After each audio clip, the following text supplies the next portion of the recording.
Vegapunk, il a le crâne, il est aussi gros que le cul de Kim Kardashian, et il n'est pas capable de se dire, peut-être, vas-y, il y a des caméras ou des micros planqués. Il a cru qu'il pouvait se balader, il pouvait se balader normal. Genre, le gouvernement mondial, il parle avec Dragon, il sait que donc c'est des merdes. Il va dans une île construite, ils ont tout mis pour eux, ils ont tout installé pour eux nickel, ils pensent vraiment que tiens, prends les clés, t'es propriétaire, on revient dans 20 ans, amuse-toi bien. Mais faut vraiment être un demeuré. Donc non, il est complètement con, il est intelligent sur les trucs qui l'arrangent, il est bête sur les trucs qui l'arrangent. Ouais, mais est-ce que tu peux vraiment lui en vouloir en vrai? C'est une petite négligence, mais c'est pas... Il n'y a pas un vrai truc que tu lui reproches à part... cette petite négligence. Ouais, j'imagine. Ouais. Si, quand il a crié là, mais t'imagines, on va retirer le libre arbitre et l'humanité à un homme. Et il a créé les séraphins, il me prend pour un con, quoi. J'attendais celle-là. Mais moi, je l'ai chié dessus. Ouais, le libre arbitre, les séraphins, c'est quoi? C'est un arbitre de Ligue 1, c'est quoi? Il a compris quoi dans le libre arbitre? Donc, non, je suis désolé, à mes yeux, le personnage, je le trouve malsain. Et après, je pense que c'est plus personnel parce que les personnes qui pensent qu'au profit de la science, tu peux te permettre tous les sacrifices, bah c'est pas ma came, perso. Ok. Et toi, du coup, Neil, est-ce que tu as des trucs à reprocher à Vegapunk globalement ou dans ce chapitre? Non, moi j'ai plus un truc avec un personnage qui apparaît un peu après Egghead, au moment où il retourne sur l'île de Bonnie là. Ok, bah on termine avec juste avec Vegapunk. Bah moi honnêtement, Sonny, je suis d'accord avec toi. Hein. Bon, le côté négligence, après c'est pas la première fois qu'on remarque que Vegapunk, voilà, dans la vie de tous les jours, il y a des petites négligences, des petits trucs qui te font dire voilà, le mec est con. Dans son travail, il est extrêmement intelligent, c'est le GOAT, hein, mais voilà, il y a des petits trucs où tu te dis, bon, c'est chiant, j'ai pas tous les exemples en tête, malheureusement. Est-ce que, justement, Oda n'a pas fait exprès de faire en sorte que le personnage le plus intelligent soit celui qui prenne les décisions les plus bêtes? Bah, je pense, c'est possible, hein. C'est totalement possible, parce il y avait d'autres exemples, je les ai plus en tête, malheureusement, mais c'est vrai, hein, exactement. Ça correspond parfaitement à sa création de personnage généralement. Il te fait le mec le plus puissant, mais en échange, il y a un délire de fou, tu vois, derrière. Donc là, à mon avis, il a fait le mec le plus intelligent, mais en même temps le plus stupide, tu vois. C'est vrai, t'as raison, comme avec les Yonko. Hein. Kaido, il est fort, mais il est tout le temps bourré. Big Mom forte, mais bon, problème de bouffe. Mais c'est vrai, effectivement, que les personnages les plus forts, généralement, ont des petits trucs à côté. Ouais, c'est vrai, effectivement, tu as raison. Oui, il y avait le truc d'autorité. Exactement, on parlait de ça. Un exemple, le truc d'autorité. Pourquoi est-ce qu'il donne le truc final au mec du Gorosei? Il pourrait très bien faire en sorte que ce soit lui, in fine, qui ait le contrôle total. Peut-être que ça va révéler plus tard, sinon c'est vrai que c'est bête. Ça faut être honnête. Ouais, s'il y a un code à la Star Wars, bah oui. Ça peut être cool. Parce que sinon, c'est que finalement Saturne, il est plus intelligent que lui. S'il avait peur de se faire démasquer par Saturne, c'est que les 800 ans ou les 500, je sais plus combien, les 200 ans d'avance qu'il a sur l'humanité, bon frérot, je veux les voir.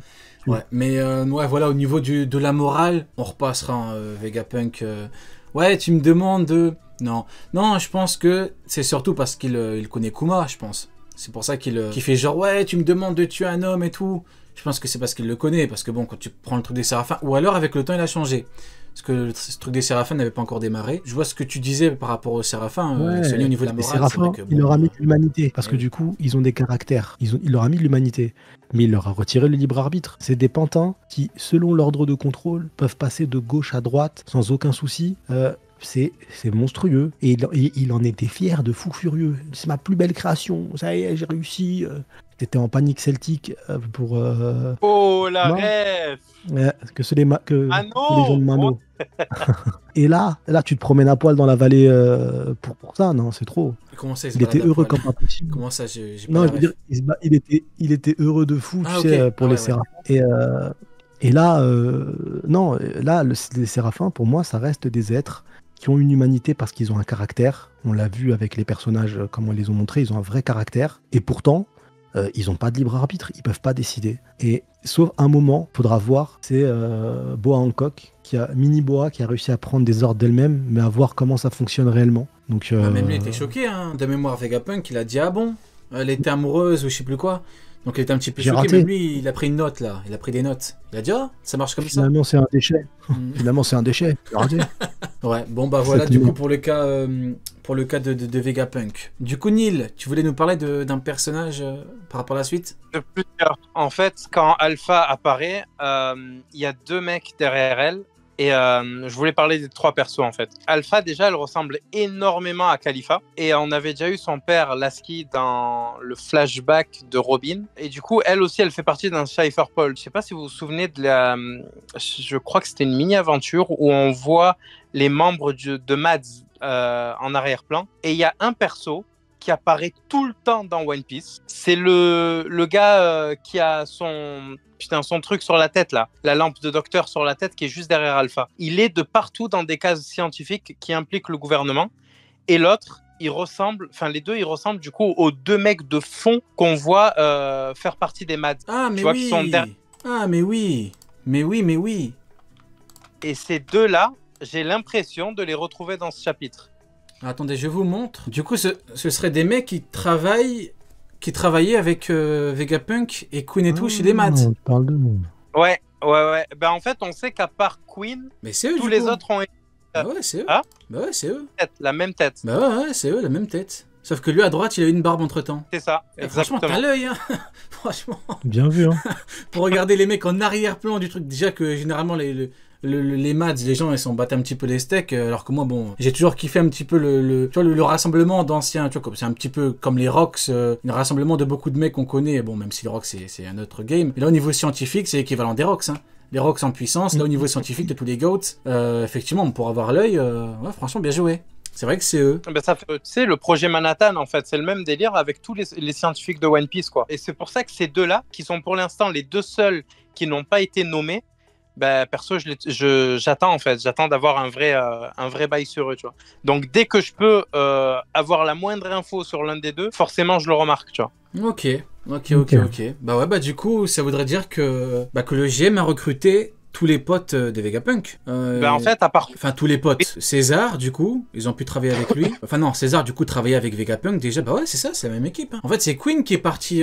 Queen, il est parti de son côté, il est parti rejoindre Kaido. L'autre, c'est le père de Sanji, du coup. Ouais, ils ont recruté pas mal d'éléments, effectivement. Comment dire, le père de Sanji, il est lié au GM par rapport au fait que ce soit un roi, mais je pense que Queen a été libéré par Kaido. Tu sais, quand il a libéré King, à mon avis, ça correspond à la période, tu vois. C'est pour ça qu'il n'a pas rejoint le GM. Alors que tous les autres, actuellement, on les a vus affiliés au gouvernement, quoi. Tu sais que moi, je pensais que c'était... Je me suis toujours dit que c'était Queen qui avait permis à la libération de Kaido. Bon bah du coup, voilà pour ce sujet-là. Maintenant, on va avancer un petit peu et on va parler de Saturne et qui est Paturne pour beaucoup. Sonny, quel est ton avis un petit peu sur Saturne dans le chapitre? Comment tu l'as ressenti? Est-ce que tu as senti qu'il était froid de ouf? Moi, bon... Je me dis que vis-à-vis du camp qu'il représente, il prend les bonnes décisions. Hein. Il prend ce qui est bien, entre guillemets, c'est qu'il prend toutes les précautions pour éviter que Kuma fasse n'importe quoi. Parce que quand on revient un petit peu en arrière, c'est vrai que tout le monde s'est toujours dit que Kuma travaille avec Dragon, mais il travaille également avec le GM en tant que Shichibukai. Et vu qu'il a prêté son corps et tout, on se dit putain, le mec il est typiquement dans 2 camps, donc il peut trahir le GM n'importe quand. Et là, c'est vrai que Saturne a pris toutes les précautions, donc je trouve ça franchement bien organisé. C'est quoi ton avis là-dessus? Bah, moi je trouve Saturne vraiment dans ce chapitre top.